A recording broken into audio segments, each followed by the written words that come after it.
প্রিয় দর্শক, স্বাগত জানাচ্ছি আগামীর বাংলাদেশ অনুষ্ঠানে। আশা করি আপনারা ভালো আছেন, সুস্থ আছেন। আলোচনার শুরুতেই চলুন আমরা পরিচিত হয়ে নেই আমাদের আজকের দুজন অতিথির সঙ্গে। আজকে আমাদের সঙ্গে রয়েছেন নীলুফার চৌধুরী মনি, সাবেক সংসদ সদস্য, বিএনপির নেত্রী। রয়েছেন মাসুমুর রহমান খলিলি, নির্বাহী সম্পাদক, দৈনিক নয়া দিগন্ত। আপনাদের দুজনকেই স্বাগত। আজ 16ই জুলাই, জুলাই শহীদ দিবস। গত বছরের 16ই জুলাই আন্দোলনে থাকা শিক্ষার্থীদের উপর দেশের বিভিন্ন জায়গায় পুলিশ এবং তৎকালীন আওয়ামী লীগ সরকারের পেটোয়া বাহিনী হামলা করে। এতে রংপুরে বেগম রোকেয়া বিশ্ববিদ্যালয়ের শিক্ষার্থী আবু সাইদ সহ 6 জনকে হত্যা করা হয়। একই দিন কিন্তু চট্টগ্রামে ওয়াসিমও নিহত হয়েছে। আজ রাষ্ট্রীয় শোক ঘোষণা করেছে সরকার। নীলুফার চৌধুরী, সেই দিনের স্মৃতি, অনুভূতি কিছু বলবেন আমাদের? এই নিহতটা, এই শহীদি মৃত্যুটা ভাষা নাই বর্ণনা করার। যখন ওই ছবিটা দেখলাম, ধরেন ঘটনাটা ঘটার কিছুক্ষণের মধ্যেই কিন্তু পুরো ফেসবুক সয়লাভ হয়ে গিয়েছিল ওই বুক চিতিয়ে দেওয়ার ছবিটা। এটা একটা মানুষের জন্য, পৃথিবীতে যত মা আছে যারা সন্তান জন্ম দিয়েছে, যারা সন্তান মানুষ করেছে, তারাই শুধু বুঝবে যে এটা কত কষ্টের। যত বাবা আছে যারা সন্তান লালন পালন করেছে, সেই ছোট থেকে বড় করেছে, তারা জানে যে এই কষ্টটা কি, যেটাকে দেখে পরবর্তীতে সমস্ত মা বাবারা কিন্তু মাঠে নেমে গিয়েছিল। যত সন্তান নেমেছিল তার ডাবল মা বাবা নেমেছিল। যদি সেই দিন আবু সাইদকে ওইভাবে হত্যা না করতো, একটা মানুষ যখন বুক চিতিয়ে দাঁড়ায় তখন সে কিন্তু একটা স্বাধীন দেশে সেটা বুঝেই দাঁড়ায় যে আমি যেহেতু এগিয়ে গিয়েছি, যুদ্ধের নিয়ম, স্বাধীনতার নিয়ম, কোনো নিয়মই কিন্তু বলে না যে একটা মানুষকে সরাসরি বুকে এইভাবে গুলি করার। তো এটা যখন সমস্ত বিশ্ব দেখেছে, বিশ্ব স্তম্ভিত হয়ে গেছে বাংলাদেশের সাথে সাথে। এবং সাইদের মৃত্যুটাই কিন্তু স্ফুলিঙ্গ দাবানল হয়ে দাঁড়িয়েছিল সেই দিন। এবং তারপরে 16 থেকে 5 আপনার মনে করেন যে 20-25 দিন, এই 20-25 দিনে আপনার একটা দেশের স্বৈরশাসক হায়না সে পালিয়ে যেতে বাধ্য হয়েছে। এবং শুধু একটা দেশ কোন পর্যন্ত গেলে, যেমন রাষ্ট্রের প্রধান ব্যক্তি পালিয়েছে, ঠিক তেমনি বাইতুল মুকাররম প্রধান মসজিদের খতিব পর্যন্ত পালিয়েছে, আপনার প্রধান বিচারক পালিয়েছে, স্পিকার থেকে শুরু করে সব মানুষগুলো পালিয়েছে। এই যে পালানোটা, এটা প্রমাণ করে যে কোনো রক্ত বৃথা যায় না, কোনো মানুষের পরিশ্রম বৃথা যায় না, হয় 2 দিন আগে না হয় 2 দিন পরে। এবং কখন কিভাবে করবে এটা একটা ব্যাপার। যেমন ধরেন, ব্রিটিশ যখন বাংলাদেশ সহ ভারত উপমহাদেশ দখল করেছিল, 200 বছর লেগেছিল। সেখানে দালালের সংখ্যা অনেক বেশি ছিল, তাই 200 বছর লেগেছিল। প্রথমে একটা ইস্ট ইন্ডিয়া কোম্পানি, এবং তারপরে কিছু দালাল নিয়েই তারা থেকেছে। তাদের কিন্তু সমস্ত দেশের মানুষ এসে এই দেশ শোষণ করে নাই। ঠিক তেমনি এই যে 15.5টা বছর কিছু দালাল ছিল, কিছু আপনার এই যে বুক চিতিয়ে দেওয়ার মানুষের অভাব ছিল। হ্যাঁ, মারা গেছে কিন্তু অনেক বেশি। কারণ ওই আপনি দেশনেত্রী বেগম খালেদা জিয়া একটা কথা বলতেন, আপনারা ঘরে থাকলেও অ্যারেস্ট হবেন এই সরকারে, নিহত হবেন, বাইরে থাকলেও অ্যারেস্ট হবেন, নিহত হবেন। যদি অ্যারেস্ট হতে হয়, নিহতই হতে হয়, তাহলে তো বাইরে থাকাই ভালো। সবাই কিন্তু শুনেছিল, বক্তব্য শুনেছিল, কিন্তু পালন করে না ওইভাবে। তাতে কি হয়েছে, 3,500-এর উপরে যেটা প্রমাণ পাওয়া গেছে গুম হয়েছে। এটাই ওনার কথা, ওনার দূরদর্শিতাকে আমি স্যালুট করি। উনি বলার পরে যদি এই সাইদের মতো যদি সেই দিন যদি সবাই যদি নামতো, তাহলে এই অবস্থাটা এতদিন নিয়ে যেতে হতো না আমাদেরকে। ওই সরকার অন্তত পক্ষে স্বচ্ছ একটা ইলেকশন দিতে বাধ্য হতো। স্বচ্ছ ইলেকশন দিলে আর 5ই আগস্ট আসতো না। কারণ একটা যখন ছায়া সরকার দাঁড়িয়ে যায়, তখন সরকার তাকে ভয় পায়। এখানে একটা প্রশ্ন উঠেছে, সেটি হলো যে এই যে তরুণরা তাদের জীবন দিতে হলো, 1400-র বেশি লোক নিহত হলো, যার মধ্যে অবাক করা কাণ্ড, শিশু এবং নারীদের সংখ্যা 13%। এই জিনিসটা কি রাজনৈতিক দলের ব্যর্থতা না? তারা যদি এই কাজটা করতে পারেন তাহলে তরুণদের জীবনটা দিতে হতো না। এই প্রশ্ন কিন্তু এখন এসছে। যুগে যুগে যতদিন আপনি দেখেন, যদি আমি যুদ্ধের কথা বলি, 71-এর কথা বলি, 69-এর কথা বলি, 52-এর কথা বলি, এবং 90-এর কথা বলি, এই এখনকার 24-এর কথা বলি, যুগে যুগে ছাত্ররা যাদের কোনো পিছু টান নাই, যাদের এক বুক ভরা শুধু দেশকে ভালোবাসার আছে, তারাই কিন্তু যুগে যুগে সামনে এগিয়ে এসেছে। ঢাকা বিশ্ববিদ্যালয়কে বলা হতো রাজনীতির সূতিকাগার, তো তারাই এগিয়ে এসেছে, এটা ঠিক ছিল। কিন্তু চালিকা শক্তি কতদিন এটাকে লেন্দি করবে, চালিকা শক্তির একটা ব্যাপার ছিল। তো চালিকা শক্তি হয়তো বা ওরকম করতে পারে না। এটার আরেকটা দিক আছে, আপনাকে আমাকে ভুললে চলবে না, যে একটা সময় পৃথিবীতে ছোট ছোট দেশগুলো বড় বড় দেশগুলো গ্রাসের মধ্যে থাকে, আগেও থাকতো, কিন্তু আগে অ্যানালগ বিশ্ব ছিল, এখন ডিজিটাল বিশ্ব।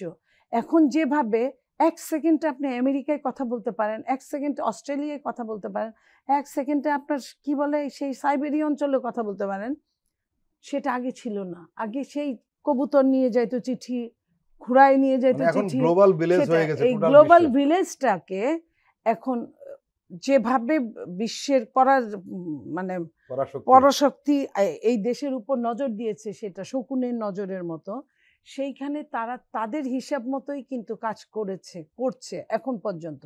ওই যে মেটিকুলাস ডিজাইনের কথা বলা হয়, এই ডিজাইন কিন্তু বাংলাদেশের মানুষ বুদ্ধিমান, কিন্তু এত মাইনাস বুদ্ধিমান না, অপবুদ্ধিমান না। তাদের প্রয়োজনে, তাদের হিসেবে, এখানে হিসেবটাকে আপনার বাদ দিলে চলবে না। আরেকটা জিনিস হলো যে ছাত্রদের প্রতি আমি ভীষণভাবে দুর্বল। আমি যত ছাত্রদের, এই ছেলেদের বিপক্ষে কথা বলেছি, আমি ওদের ভালোর জন্য কথা বলেছি। একজন মা হিসেবে আমি যখন দাঁড়াই বিবেকের কাঠগড়ায় কিংবা আয়নার সামনে, তখন আমার কাছে কিন্তু সকল সন্তানই আমার সন্তান। সেই সন্তানরা এর আগে যে হিসাবগুলো করেছি, সেই হিসাবে কিন্তু আগে সন্তানরা ফিরে গেছে তাদের প্যাভিলিয়নে, বই খাতাতে কিংবা বাড়িতে কিংবা চাকরিতে, কিংবা আরো 10 বছর পরে নিজেকে স্টাবলিশড করে, শিক্ষায় শিক্ষিত করে, সকল ধরনের দীক্ষায় দীক্ষিত হয়ে তারা রাজনীতিতে এসেছে। এবং আপনি যদি দেখেন 71-এ যারা যুদ্ধ করেছে, তাদেরই কিন্তু অগ্রপথিকরা পরবর্তীতে হাল ধরেছে, কিন্তু ওই মুহূর্তে ধরে নাই।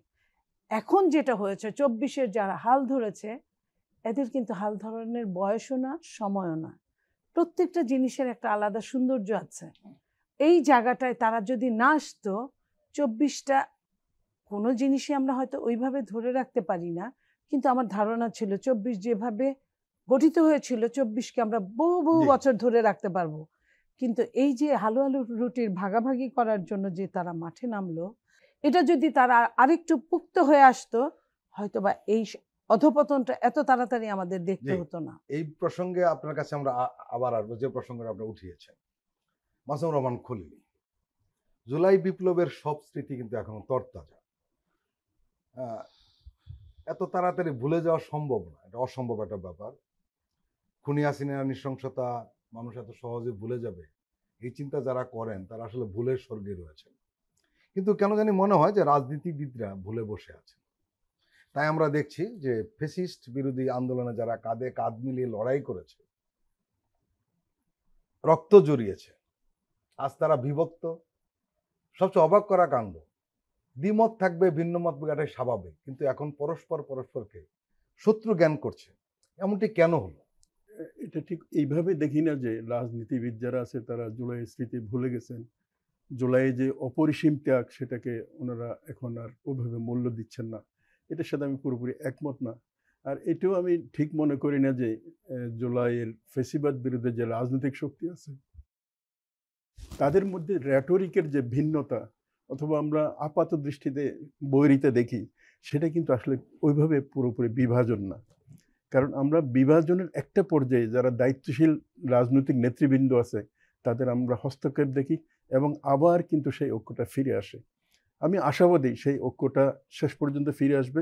আর যে বিভাজন এটা দেখা যাচ্ছে, এটা হচ্ছে রাজনীতির ময়দানে তো যেহেতু প্রতিযোগিতা থাকবে, স্বাভাবিকভাবে এক পক্ষ আরেক পক্ষের। কিন্তু এখানে একটা প্রশ্ন আসে, সেটা হলো যে রাজনীতিবিদরা বা লিডাররা জাতিকে স্বপ্ন দেখায়, কিন্তু তাদের কথাবার্তায়, আচরণে যদি সেটি দুঃস্বপ্নে পরিণত হয়, তাহলে কিন্তু সেটার একটা ইফেক্ট পড়ে। এবং আরেকটা বিষয় হলো একটা নতুন পারসেপশন তৈরি হয়, এবং রাজনীতিতে পারসেপশন কিন্তু খুব বড় জিনিস। না, আপনি ঠিকই বলেছেন, পারসেপশনটা অথবা বয়ান, স্টেটমেন্ট, এগুলো কিন্তু রাজনীতিকে এক ধরনের নিয়ন্ত্রণ করে। এই পারসেপশন পর্যন্ত আমার কাছে যাবে বলে মনে হয় না। মনে হয় না এই কারণেই আসলে আমরা যেমন বিএনপির মূল নেত্রী কিন্তু এখন হচ্ছেন সাবেক প্রধানমন্ত্রী দেশনেত্রী বেগম খালেদা জিয়া, এবং আমরা ক্রাইসিস টাইমে কিন্তু ওনার হস্তক্ষেপটা দেখি। জি, আপনি এই যে লন্ডনে যেটা প্রধান উপদেষ্টার সাথে তারেক বৈঠকটা রহমান হলো। সাহেবের বৈঠকটা হলো, এটার পেছনের কাজটা কিন্তু মূল কাজটা বেগম উনি খালেদা করেছেন। জিয়াই করছেন। আমার বিশ্বাস এখন কিছু কিছু বিষয় নিয়ে আমরা রাস্তায় অথবা প্রকাশ্যে যে বিভক্তিটা দেখতে পাচ্ছি, এই বিভক্তিটা কাঠামো পর্যন্ত যাবে না, তার আগেই এটা সমাধান হবে। এবং আমরা যারা একটু ভেতরের খবর জানি, তারা বাইরের যে বিবাদ দেখি, সেই বিবাদের ভেতরে যে একটা আভ্যন্তরীণ আলোচনা হচ্ছে নেতৃবৃন্দের মধ্যে, সেটা হয়তো অনেকেই খবর জানি না। আমার ধারণা এটা সময় মতো প্রকাশ্যে আসবে, এবং ফ্যাসিবাদ বিরোধী যে প্রধান প্রধান রাজনৈতিক শক্তিগুলো আছে, এগুলো দ্বন্দ্ব সংঘাত মারামারিতে লিপ্ত হয়ে যাবে, যে আশঙ্কাটা আমরা করছি, এটা হয়তো ঘটবে না। নীলুফার চৌধুরী মনি একটা কথা বলছিলেন যে ছাত্রদের রাজনীতিতে এই মুহূর্তে না আসলে ভালো হতো, কিন্তু অনেকের অন্য মতামত রয়েছে। না, সেটি হলো যে এই ছাত্ররা এখন আসলে প্রকৃতপক্ষে ভ্যানগার্ডের মতো ভূমিকা পালন করছে। যদি তারা না আসতো তাহলে হয়তো ফেসিস্টদের আবার পুনর্বাসন ইতিমধ্যে হয়ে যেত, এরকম আশঙ্কা কারো কারো রয়েছে। কি বলবো? নীলুফার আপা যে দৃষ্টিভঙ্গি থেকে ওনার মতটা প্রকাশ করেছেন, এটা সঠিক। কিন্তু আবার উনি এটাও তো বলেছেন, একসময় অ্যানালগ পৃথিবী ছিল আর এখন ডিজিটাল। এখন যারা জেনজি, যারা এই অভ্যুত্থানের নেতৃত্ব দিয়েছে, তাদেরকে কিন্তু একেবারে অপরিপক্ক আমরা কিন্তু দেখি নাই। যেমন রাজনৈতিক নেতৃবৃন্দও তো অনেক আন্দোলন করেছেন না, বিভিন্ন রাজনৈতিক দলগুলো লিডিং, কিন্তু এই জায়গায় সাফল্যটা আসে নাই। সাফল্য এই কারণেই আসে নাই, ট্রেডিশনাল রাজনৈতিক নেতারা কিভাবে তাদের কর্মকৌশল পরিচালনা করবে, আন্দোলনের নেতৃত্ব দিবে, এটা প্রতিপক্ষে কিন্তু জানা থাকে। কিন্তু যখন পুরা জাতীয় তারুণ্য যখন রাস্তায় নেমে যায়, তখন ঠিক প্রতিপক্ষ হিসেব করতে পারে না কাকে কিভাবে গুম করলে, হত্যা করলে, দমন করলে এই আন্দোলন দমে যাবে। তো এটাই আমরা কিন্তু ২৪-এ দেখছি। আরেকটা জিনিস আমরা দেখতে পাই, সেটা হচ্ছে কি, আসলে আমাদের যে পরবর্তী জেনারেশন আছে, তাদের যে ভাবনা চিন্তা, এই ভাবনা চিন্তার মধ্যে কিন্তু এক ধরনের ম্যাচুরিটির অভাব হয়তো আমরা দেখতে পাবো, কিন্তু আবার আরেক ধরনের সারল্য, পরিণামদর্শিতাও কিন্তু আমরা তাদের মধ্যে দেখতে পাবো। হ্যাঁ, এটা ঠিক আছে, যারা এখন উপদেষ্টা পরিষদের ছাত্র প্রতিনিধি আছে, হয়তো তাদের অনেক কাজের মধ্যে আমরা কিছুটা ঘাটতি আমরা দেখতে পাই। আবার কিন্তু তাদের নেতৃত্বের মধ্যে এক ধরনের গতিশীলতা কোনো কোনো সময় আমরা দেখতে পাই। ফলে বিষয়টাকে আমরা যদি একটু মেনে নেই, সমন্বয় দৃষ্টিভঙ্গি চিন্তা করি, তাহলেই মনে হয় আমরা একটা সহমর্মিতা, একসাথে এগিয়ে যাওয়া, এটা সম্ভব। আর একটা জাতিকে যদি এগিয়ে যেতে হয়, তাহলে জাতির প্রবীণরাও সাথে রাখতে হবে, তরুণদেরকেও রাখতে হবে, মধ্যবয়সীদেরকেও থাকতে হবে। আর পৃথিবী এখন যে জায়গাটাতে চলে গেছে, আমরা একাধিক প্রধানমন্ত্রী দেখি যারা আসলে আমাদের এই জুলাই ২৪-এর আন্দোলনে যারা নেতা আছে, তাদের কাছাকাছি বয়সের। ফলে তাদেরকে একেবারেই আমরা ওইভাবে অপরিপক্ক বলে মনে হয় মন্তব্য করে এক সাইডে সরিয়ে দিতে পারি না। সবার সমন্বিতভাবে আমাদের এগিয়ে যেতে হবে। নীলুফার চৌধুরী মনি, এদেশের মানুষ ধরেই নিয়েছিল যে ৫ই আগস্টের পর একটা নতুন বাংলাদেশ হবে। যে শব্দটা ইদানিং খুব উচ্চারিত হয়, দায় ও দরদের রাজনীতি শুরু করবেন রাজনীতিবিদরা। প্রফেসর ইউনূস বারবার বলেছেন যে তারা দায়িত্ব নিয়েছেন, ক্ষমতায় আসেন, এবং উনি বলেছেন যে আমরা ৩টা কাজ করব: সংস্কার, খুনিদের বিচার এবং সুষ্ঠু এবং সুন্দর নির্বাচন। সাথে উনি এটাও বলেছেন যদি এই কাজগুলো আমরা না করতে পারি, তাহলে এই জুলাই শহীদদের প্রতি বেইমানি করা হবে। যদি বলি বা এই অভিযোগ যদি আমরা তুলি যে রাজনৈতিক দলগুলোর কারণে এই জিনিসগুলো স্মুথলি এগোচ্ছে না এবং কিছুটা এলোমেলো হয়ে যাচ্ছে। এই কথাটা বোধহয় পুরোপুরি ঠিক না, এই কারণে যে রাজনীতিবিদরা কিন্তু আপনার কোথাও আন্তরিকতার অভাব রাখেন নাই। আপনি সংস্কার নিয়ে যখন কাজ করছে, যখন যেভাবে ডাকছে, বিএনপি একটা বড় দল, এদের মধ্যে দলীয়ভাবে বিএনপি নিজে যাচ্ছে এবং প্রত্যেকটা দল কাজ করার জন্য কিন্তু যতগুলো প্রশ্ন আরোপ করেছেন, তারা প্রত্যেকটা প্রশ্নের একটা চুলচেরা জবাব দেওয়ার বিএনপি চেষ্টা করেছে। কেউ বলতে পারবে না যে বিএনপি এখান থেকে এই ফাঁকফোকর থেকে বের হয়ে যাওয়ার চেষ্টা করেছে। যেটা পারবে সেটাও বলেছে, যেটা পারবে না সেটাও বলেছে, যেটা পারা এবং না পারার মাঝখানে আছে সেটাও বলেছে। এবং আপনি যে কথাটা বললেন, নির্বাচন, সংস্কার এবং বিচার, আপনি নির্বাচনটাকে ৩ নম্বরে ফেলেছেন। যখন এই সরকার দায়িত্বই বলেন, ক্ষমতাই বলেন, জিনিস একটাই, যখন দায়িত্ব গ্রহণ করে তখন কিন্তু এই ধরনের কোনো প্রশ্নের অবতারণা ছিল না। একটা সরকার দরকার, একটা দেশ পরিচালনার জন্য। দেশে কোনো সরকার নাই, সরকার পালিয়েছে, এই জন্য আসা। এবং তারপরে দায়িত্ব নেওয়ার পরেও কিন্তু ওনারা বলে নাই যে প্রথম দিন যদি বলতেন যে আগে সংস্কার বিচার তারপরে নির্বাচন, তাও কিন্তু বলে নাই। এটা একবার দুইবার তিনবার দেখা করার সময়সীমা হয়ে গিয়েছিল 100 দিনের উপরে রাজনৈতিক দলগুলোর সাথে সরকারের। তো স্টেপ বাই স্টেপ প্রথমে বিএনপি বলেছে যৌক্তিক সময়, হ্যাঁ, তারপরে বলেছে নির্বাচনের রোড ম্যাপ, যখন দুইটা শুদ্ধ ভাষাতেও কোনো কাজে দেয় নাই তারপরে বলেছে নির্বাচনের দিন তারিখ। ততদিনে 100 দিন চলে গেছে। তো তখনও কিন্তু সরকার বলে নাই যে আগে সংস্কার বিচার তারপরে নির্বাচন। তো এটা বললে হয়তো বা এটা যে কোনো রাজনৈতিক দল কাউন্ট করবে না, হ্যাঁ তারাই করবে যাদের ক্ষমতা আসার মিনিমাম পসিবিলিটি নাই, তারা করবে, কারণ তারা তো ভালো আছে। বিএনপি তো খারাপ নেই, তারা তো আধা সরকার। নো, জামাত আধা সরকার, শোনেন, এনসিপি আধা সরকার, সবাই কিন্তু আধা সরকার। আমি বলি বিএনপির আধা সরকার হওয়ার তো কথা না। বিএনপি জানে বিএনপি একটা ভোট হইলে কয়টা ভোট পাবে। বিএনপির আধা সরকার বা অনুকম্পা নেওয়ারও কথা না। যদি তাই হতো তাহলে আপনি দেখেন 5ই আগস্টের যে অভ্যুত্থান, গণ অভ্যুত্থান ঘটে যাওয়ার পরে 3 দিন দেশে সরকার ছিল না। বিএনপিকে অনেকভাবে বলা হয়েছে জাতীয় সরকারের জন্য বিভিন্নভাবে যে তাদের এই এসে এটার হাল ধরার জন্য। বিএনপি কিন্তু রাজি হয়নি, কারণ বিএনপি চেয়েছে কি চেয়েছে, জনগণের ম্যান্ডেট নিয়ে আসবে, যে ম্যান্ডেটটার জন্য বিএনপি 15.5 বছর অপেক্ষা করেছে, সেই ম্যান্ডেটটা নিয়ে। এবং প্রথমেই এখানে কি হওয়ার কথা, নির্বাচন। এবং ওই যে দুইটা কথা বললেন ওই দুটো কিন্তু বসে থাকবে না, আইনের গতিতে চলবে, আপনার সংস্কারের গতিতে। পৃথিবী একদম শুরু থেকে শেষ পর্যন্ত এখন পর্যন্ত সংস্কারের মধ্যেই আছে। স্টেপ বাই স্টেপ সংস্কারের চেঞ্জ হচ্ছে, সংস্কারের শেষ বলতে কোনো শব্দ নাই। তাইলে সংস্কার শেষ হবে এই কথাটা অবান্তর, এবং বিচার শেষ হবে এটাও বড় অবান্তর। এই কারণে যে বাংলাদেশের প্রেক্ষাপটে একটা বিচার হতে শেষ হতে সময় লাগে মিনিমাম, যদি খুব সিরিয়াস হয় মার্শাল্য ছাড়া, হ্যাঁ খুব সিরিয়াস হলেও আপনার সাক্ষী দেওয়া টেওয়া থেকে শুরু করে বিচার কোন ট্রাইব্যুনালে উঠবে, কিভাবে উঠবে, ডেট তারিখ পিছানো, আত্মপক্ষ সমর্থনের সুযোগ, সবগুলো মিলে আপনার মিনিমাম 5-6 বছর চলে যায়। কিন্তু আপনাদের সবার মামলা তো একদিনে শেষ হয়ে গেল। এটা তো পেন্ডিং মামলা, এটা তো রাজনৈতিক মামলা।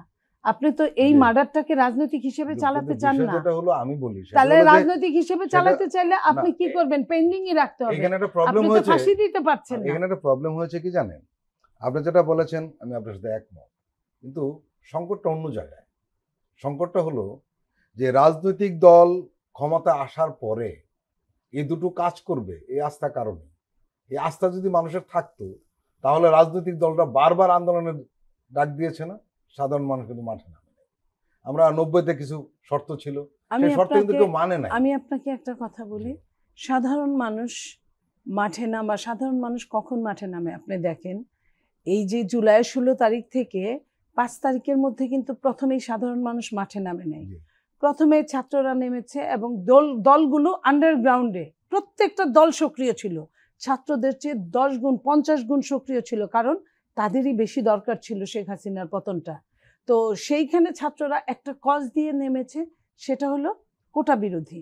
তো প্রথমে ছাত্ররা নামলো, তারপর যখন ছাত্ররা মারা যাওয়া শুরু করলো ছাত্রদের মা বাবারা নামলো ইনক্লুডেড।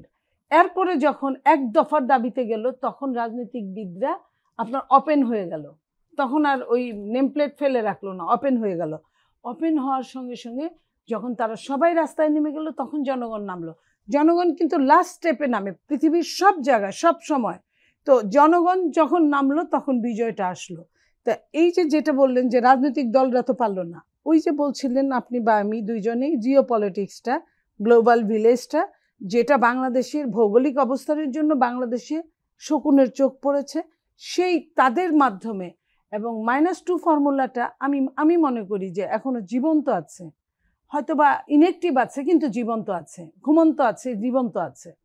তো সেই জায়গায় আপনার মনে করেন যে বড় দলগুলোর মাধ্যমে যদি স্বাধীনতা আনে, এই বিজয়টা আনে, তাহলে তাদেরকেই ক্ষমতার ভাগিদার করার অবশ্যভাবী হয়ে যায়। এই জন্যই হয়তো বা তাদের মাধ্যমে যায় না। আপনি খেয়াল করেন 2023-এর আপনার 2022-এর 10ই অক্টোবর নিশ্চয়ই মনে আছে আপনার, যখন পল্টনে প্রোগ্রামটা দিল তখন যে কোনোভাবে আওয়ামী লীগ ওই প্রোগ্রাম পল্টনে দিতে দেওয়া হবে না, দিল না। এর আগে বা পরে কিন্তু ঠিকই পল্টনে অনেক প্রোগ্রাম বিএনপি করেছে, ওই দিন দিল না। নিয়ে গেল কোথায়? সেই কমলাপুর স্টেশনের ওইখানে, একদম অজপাড়াগাঁয়ের মধ্যে। হ্যাঁ, ওইটা করে ওইখান দিয়ে সমস্ত ঢাকা শহর সেদিন মানুষ গিজগিজ করছিল, কারণ মানুষ কোথায় খুঁজে পায় নাই কিংবা যেতে চায় নাই, ঢাকা শহরে ঘুরতেছিল তারা। তো ওই দিনের প্রোগ্রামটা এইভাবে গেল। পরের বছর 28শে অক্টোবর মানুষ কিন্তু কম হয় নাই, সবকিছু মিলে সব ঠিক থাকলে কিন্তু ওই দিন একটা বড় ঘটনা ঘটতে পারতো। কিন্তু একটা পুলিশকে মেরে ওইখানে, যে বা যারাই হোক, এটা কোনো আপনার আন্ডারগ্রাউন্ডের কোনো মানুষের কাজ হতে পারে, যারাই হোক, জামাত ইসলামী সেই দিন আপনি মনে করেন ওইখানে কাজ করতে বা প্রোগ্রাম করতে পারলো।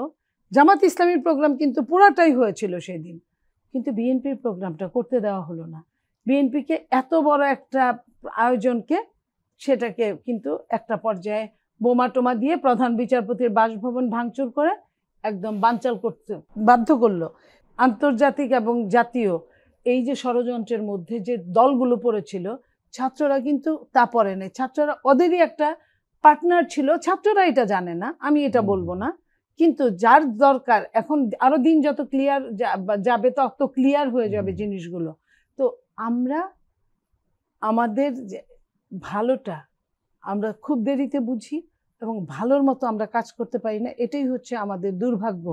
কারণ একটা বছর যায় না, আপনি দেখেন এই যে একটা হত্যাকাণ্ড, জানি বীভৎস হত্যাকাণ্ড, অস্বীকার করার কোনো কারণ নেই, কিন্তু সেটাকে নিয়ে আপনার এত বড় এত জঘন্যতর স্লোগান সমন্বিত আমার জীবদ্দশায় আমি দেখি নাই। আপনি দেখেছেন কিনা আমি জানি না, আমরা 90টা দেখেছি। আমাদের স্লোগানের মধ্যে একটা সৌন্দর্য ছিল, একটা সম্মান ছিল। এইখানে এই স্লোগান কে শিখালো আমাদের ছেলে মেয়েদেরকে, যারা কিনা লেখাপড়া করে এবং ভালো ভালো প্রতিষ্ঠানে পড়ে এবং যারা কিনা ভবিষ্যতে নিজেকে ওইভাবে স্বপ্ন দেখে প্রতিষ্ঠিত করতে চায়, তাদের মুখ দিয়ে এত বিভৎস নোংরা কথা কিভাবে বের হয় আমি জানি না।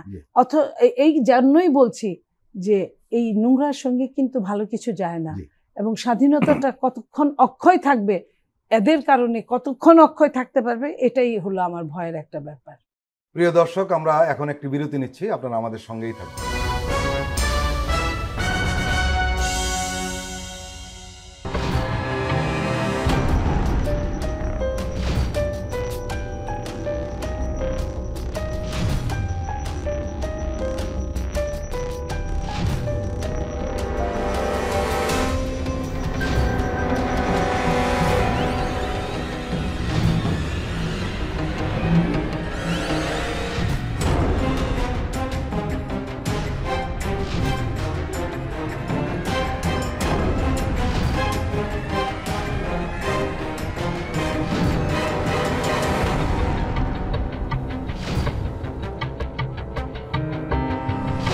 কেমন আছে অর্থনীতি দেখবেন প্রতি সোম ও মঙ্গলবার রাত 10:20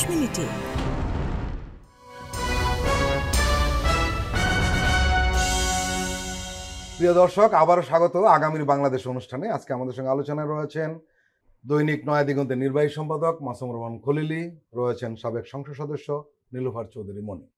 মাসুমুর রহমান খলিলি, আপনার বক্তব্যে খুব আশাবাদ ব্যক্ত করেছেন যে এগুলো থাকবে না, কিন্তু এতটা আশাবাদী হওয়ার কি সুযোগ রয়েছে? এটা একটি প্রশ্ন। কেন? কারণ হলো রাজনৈতিক দলগুলো পরস্পরের বিরুদ্ধে যেভাবে নেমেছে এবং একজন আরেকজনের বিরুদ্ধে যেভাবে অশালীন বক্তব্য স্লোগান দিচ্ছে, যেটা নীলুফার চৌধুরী মনি বলছিলেন, তাতে কিন্তু সুষ্ঠু নির্বাচনের নিয়ে অনেকেরই সংশয় প্রকাশ করেছে, অনেকে প্রকাশ করেছেন, সংশয় জন্ম হয়েছে, নানা আশঙ্কাও তৈরি হয়েছে, এবং এই ফাঁকে পতিত স্বৈরাচারের দোষরা কিন্তু সক্রিয় হয়ে উঠেছে। কি বলবেন? আমরা রাজনৈতিক ময়দানে যে পারস্পরিক একটা কথামালার সংঘাত, এটাকেই একমাত্র বাস্তবতা হিসেবে দেখি, কিন্তু তার বাইরে তো আরেকটা দৃশ্যপট আছে। যেমন এই যে ঐকমত্য কমিশনে ওই রাজনৈতিক দলগুলোর প্রতিনিধি যারা কথা বলছেন প্রায় সারা দিনেই তারা বিভিন্ন ধরনের আলাপ আলোচনা করছেন এবং কনস্ট্রাকটিভলি তারা কিন্তু এই ঐকমত্যের আলোচনার মধ্যে অংশগ্রহণ করছেন এবং এর মধ্যে অনেকগুলো বিষয় বের হয়ে আসছে যারা সবাই একমত হয়ে সিদ্ধান্ত নিতে পেরেছেন এবং আমার বিশ্বাস আরও যে মৌলিক বিষয়গুলো আছে এগুলোর ক্ষেত্রেও তারা কিন্তু অনেক ক্ষেত্রে একমত হবেন। সব ক্ষেত্রে একমত হবেন এমন কোনো গ্যারান্টি নেই। এটা হলো একটা দিক। আরেকটা হচ্ছে কি, আমরা যেটা মনে করি যে অশালীন স্লোগান আমরা যেটা বললাম, এই স্লোগানগুলো আসলে ওইসব রাজনৈতিক দলেই যে দেয় এমন না। প্রত্যেক রাজনৈতিক দলের মধ্যে অনেক ধরনের কম্পোনেন্ট থাকে, অনেক লোকজন থাকে। তারপরে এখানে কিন্তু আবার অনেক ধরনের অনুপ্রবেশের বিষয়গুলোও থাকে, যারা বিভিন্ন ধরনের উস্কানি দেয়, সংঘাত বাঁধাতে চায়। কিন্তু যারা মূল নেতা আছেন তারা কিন্তু অনেক পরিণামদর্শী।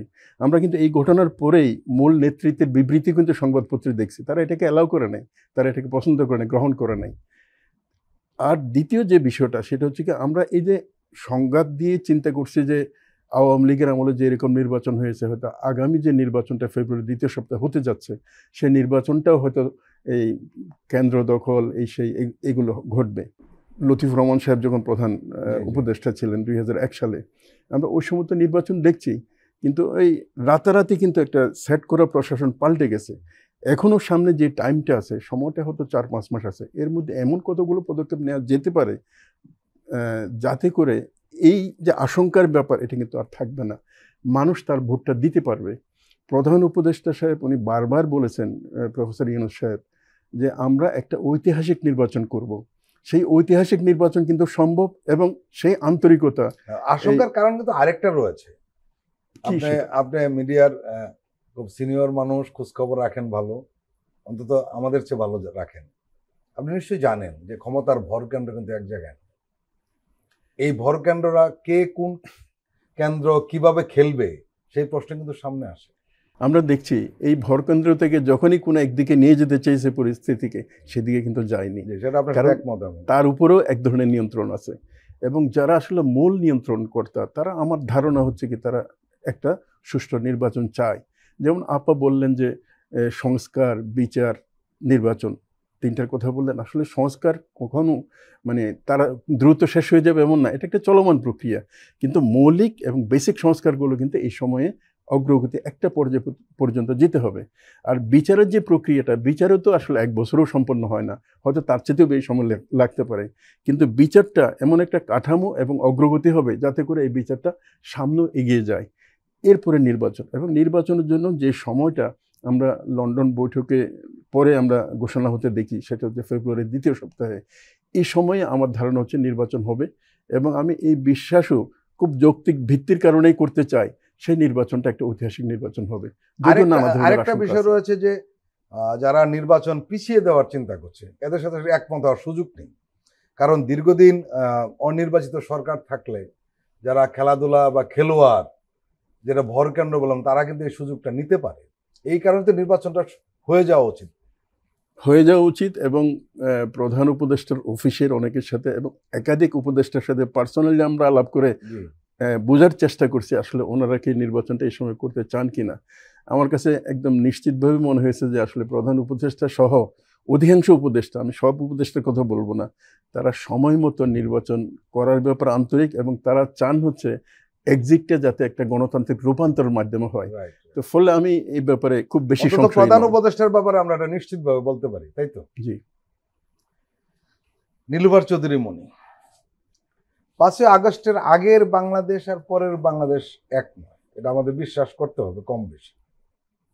চিন্তা এবং চেতনার জায়গা বদলে গেছে, যেটা আমরা এখন বলি খুব বেশি বেশি উচ্চারিত হচ্ছে যে প্যারাডাইম শিফট হয়ে গেছে, পাটাতন উল্টে গেছে, বদলে গেছে। রাজনীতির ক্ষেত্র ও পদ্ধতিতে নতুন চিন্তা ভাবনার উন্মোচন হয়েছে এবং রাজনীতির পুরনো অনেক ধ্যান ধারণা অপ্রাসঙ্গিক হয়ে গেছে রীতিমতো।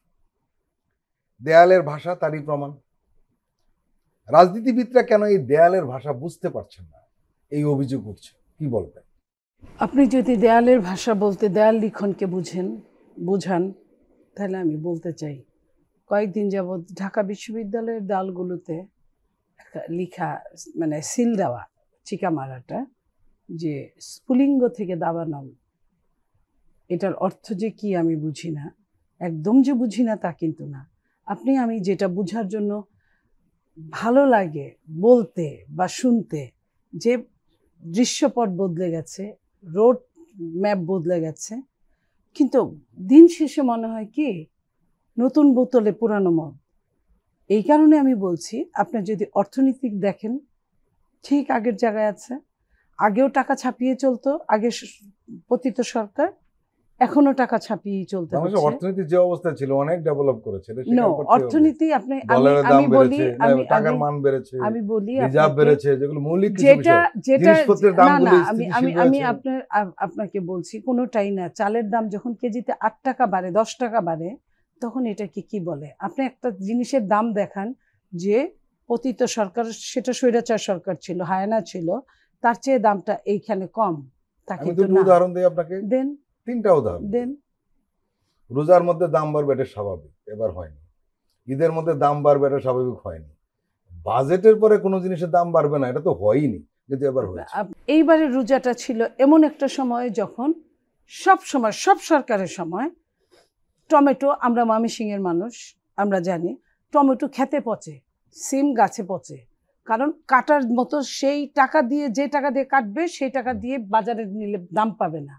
ওই সময়টাই ছিল রোজা, যে কারণে সবজির দামটা কমেছিল, বাট চালের দাম কমে নাই। আপনার মনে আছে রোজায় 2 বার, আগে এবং পরে, তেলের দাম 2 বারে, একবার 14 টাকা বেড়েছে, একবার 8 টাকা বেড়েছে।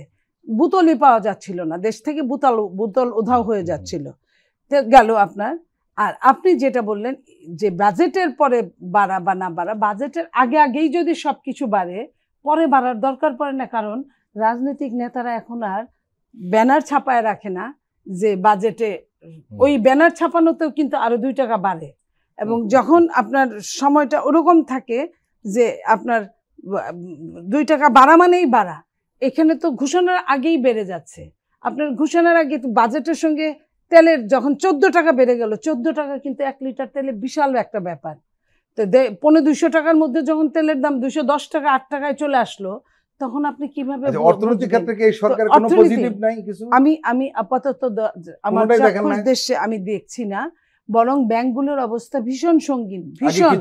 আগেও খারাপ ছিল, কি কেমন খারাপ ছিল, এখন তো ঘুরে দাঁড়িয়েছে একই তো অবস্থা। আমি তো ওটাই বলছি, আপনার সঙ্গে আমি কিন্তু এখানে দ্বিমত করছি না। আমি বলছি আগের জায়গা থেকে সরে আসে নাই। তাহলে যে বাংলাদেশ ব্যাংকের আপনার অর্থ উপদেষ্টা, বাংলাদেশ ব্যাংক না, অর্থ উপদেষ্টার দায়িত্ব নিয়ে বলেছিল খুব একটা সমস্যা না, কিন্তু যখন 10টা ব্যাংক নিয়ে এসে যখন বললো, পথে বসে গেল, তখন বললো আমি আগে জানতাম না যে এত ভিতরে খবর। আমি রিজার্ভের কথাও আমি আপনাকে বলছি যখন পতিত সরকার ছিল, ম্যাক্সিমাম লোক বিএনপি এবং অন্য ঘরানার যারা সৌদি আরব এবং মালয়েশিয়া, এরাই তো বেশি টাকা পাঠায়, এই জায়গাগুলাই ছিল, তারা কিন্তু রেমিটেন্স পাঠাতো না, এবং অনেক অনেক বেশি চুরির টাকা ডলার হয়ে তো যায়, পাউন্ড হয়ে তো যায়, অন্য কিছু হয়ে যায় না। এই চোরগুলা যখন ক্ষমতা থেকে সরে গেছে, পাউন্ড হয়ে ওইভাবে যায় না, এখনো কিন্তু গেছে, লাখ কোটি টাকা কিন্তু চলে গেছে, 90,000 কোটি টাকা অলরেডি শুধু আপনার শেয়ার বাজার থেকে গেছে এই সরকারের সময়। কিন্তু ওই সরকার যেভাবে আপনার আজান দিয়ে খাইতো, যে 12%, 20% নিত, ডেভেলপমেন্টের কাজই তো নাই, আপনার পার্সেন্ট নিবে কোথা থেকে? ওই টাকাটা যায় নাই বলে ডলারটা, এই যে এখন যে সমানে ডলারটা পাঠাচ্ছে আমাদের প্রবাসীরা, এখন কিন্তু বৈধ উপায়ে ডলার পাঠাচ্ছে। ওই সরকার প্রণোদনা দেওয়ার পরেও কিন্তু তারা আন্ডারগ্রাউন্ডে পাঠায় নাই। তো এই কারণে এটার সঙ্গে সরকারের কোনো কিছু আমি ডিপেন্ড করে না। মানুষ খুশির অতিশয্যে কিন্তু যা টাকা আছে সব টাকা দেশে পাঠিয়ে দিচ্ছে এখন। তো এটা যখন আবার মানুষ বুঝবে যে এই সরকারও তো আমার আগের মতোই, তখন হয়তো বা আবার হাত গুটায় নিবে। আমরা চাই না বাংলাদেশ থেকে হাত গুটায় নিয়ে, কারণ আপনি দেখেন আমেরিকার মতো জায়গা, আমেরিকা 35% কর এক্সট্রা ধার্য করছে, যেটা 3 বারেও এই সরকার মানে কমাতে পারে না। আপনি কি মনে করেন শুধু বাংলাদেশের উপর করছে? না, অনেক দেশের উপর করেছে, কিন্তু বাংলাদেশের উপর করার কথা ছিল না। তাদের সঙ্গে আমাদের যে সম্পর্কটা, এবং আমাদের যে চিফ অ্যাডভাইজার, উনি যে বিশ্বের সঙ্গে যে সম্পর্কটা, সেইখানে বাংলাদেশ একটা গরিব দেশ হিসেবে আমরা এটা মনেই করতে পারি যে আমার যদি ভালো সম্পর্ক থাকে, তারা আমার দিকে, আমাদের যে অনেক দেশ আছে তাদের কাছে কর কম, অনেক কম, 4%, 6%, 8%, আমাদের কিন্তু 35% এখন পর্যন্ত।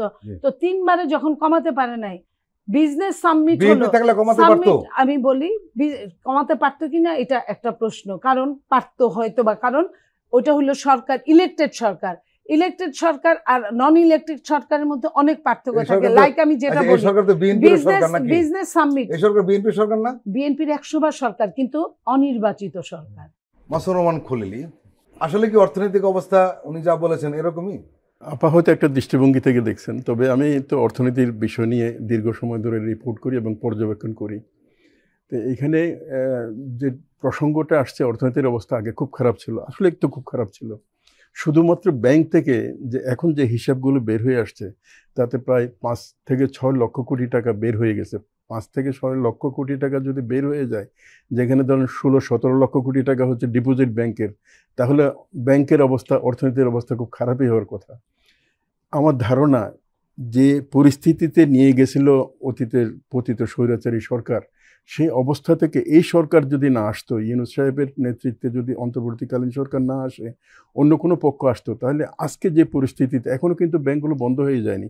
হয়তোবা আমরা দেখতে পাচ্ছি 6টা ব্যাংক বা 5টা ব্যাংক একীভূতকরণ করা হচ্ছে, অথবা আরও এরকম হতে পারে। তার মানে হচ্ছে কি, সার্ভাইভালের যে পয়েন্টটা, সেই পয়েন্টটাতে মোটামুটি ধরে রাখা হয়েছে। হয়তোবা ব্যাংক বন্ধ হবে না, একীভূতকরণ হতে পারে।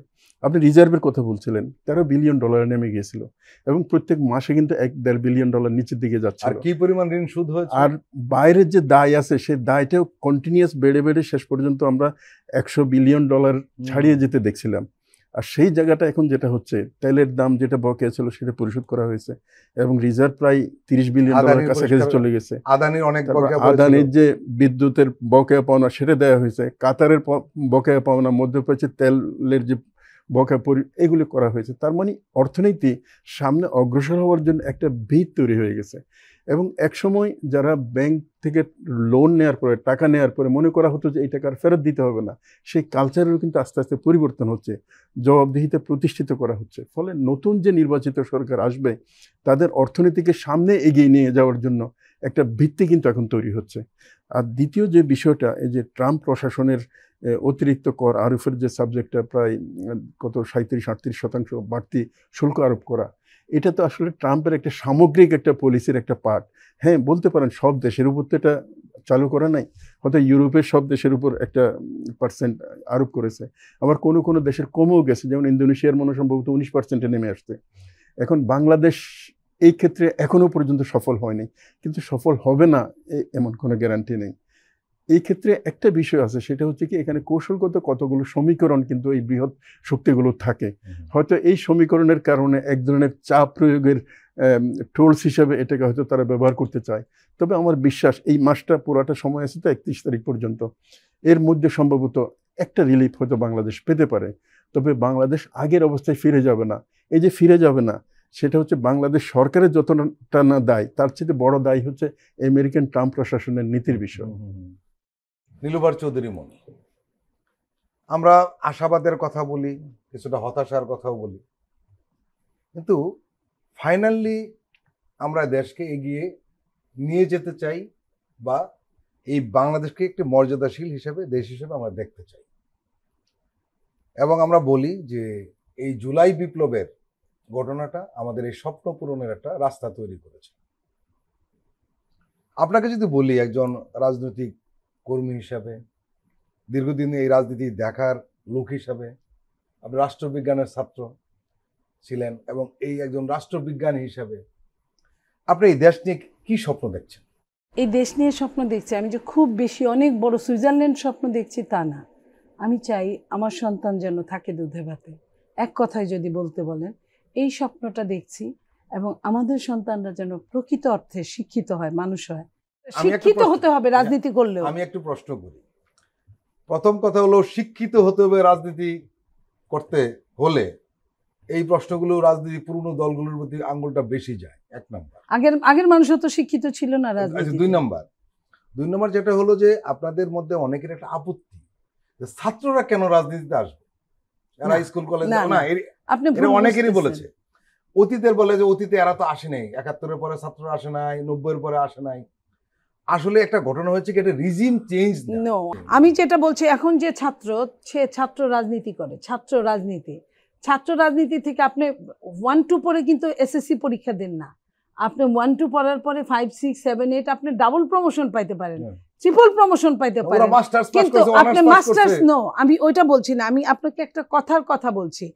আপনার পুঁথিগত বিদ্যায় তারা মাস্টার্স পাস করছে, অনার্স পাস করছে। রাজনীতি একটা বিদ্যার জায়গা, রাজনীতি একটা প্রাতিষ্ঠানিকরণের জায়গা।